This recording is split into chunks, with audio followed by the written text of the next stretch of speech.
మామూలు జాగాలో సత్తా చూపిస్తే ఏముంటుంది మజా.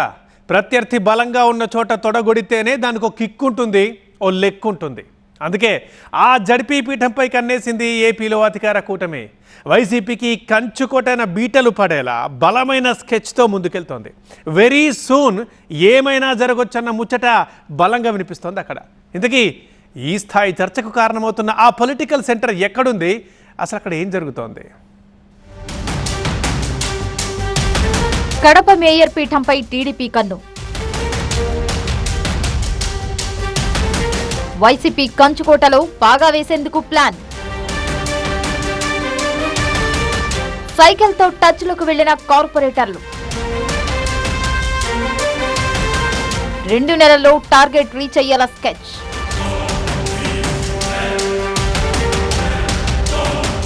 దశాబ్ద కాలంగా వైసీపీ చెప్పిందే వేదం, చేసిందే శాసనం అన్నట్టుగా సాగిన కడప రాజకీయం ఇప్పుడు పూర్తిగా రివర్స్ అయింది.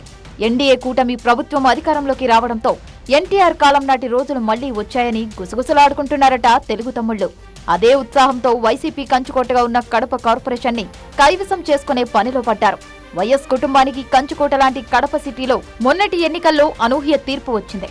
వైసీపీ అభ్యర్థిపై టీడీపీ నుంచి బరిలో నిలిచిన రెడ్డప్పగారి మాధవిరెడ్డి విజయం సాధించారు.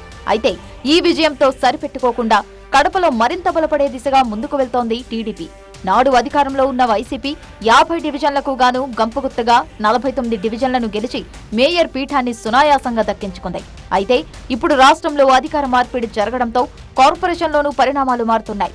కార్పొరేషన్లో బలంగా ఉన్న వైసీపీని బలహీనపరిచి ఆ పీఠాన్ని దక్కించుకునే దిశగా పావులు కదుపుతోంది TDP.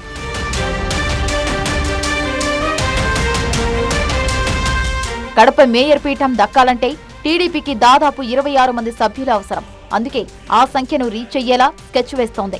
TDP politburo member రెడ్డప్పగారి శ్రీనివాసరెడ్డి మేయర్ పీఠం దక్కించుకునేలా చక్రం తిప్పుతున్నారు. భార్య మాధవి ఎమ్మెల్యేగా గెలవడంతో కడప మేయర్ పీఠాన్ని కూడా తామే దక్కించుకోవాలన్న ఆలోచనతో ఆయన ఉన్నట్టు తెలుస్తోంది. ఇప్పటికే పలువురు వైసీపీ కార్పొరేటర్లు ఆయనతో టచ్లోకి వెళ్లినట్టు తెలుస్తోంది. టీడీపీ మేయర్ పీఠాన్ని పువ్వుల్లో పెట్టి ఇచ్చేందుకు సిద్ధమవుతున్నారట.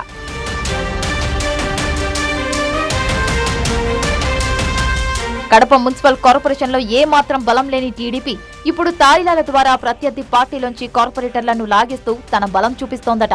2 నెలలు టార్గెట్ గా పెట్టుకుని ఆలోపు మేయర్ పీఠం ఎక్కేయాలని భావిస్తోందట. ఒక్కో కార్పొరేటర్ కు 20 నుంచి 25 లక్షలు ఆఫర్ చేశారట శ్రీనివాసరెడ్డి.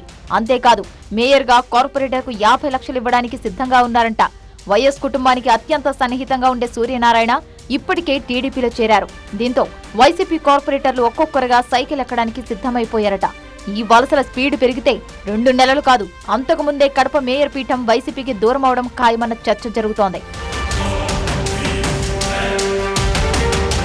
పార్టీ మారిన సూర్యనారాయణకు ఇప్పటికే మేయర్ పదవి ఆఫర్ చేశారట శ్రీనివాసరెడ్డి.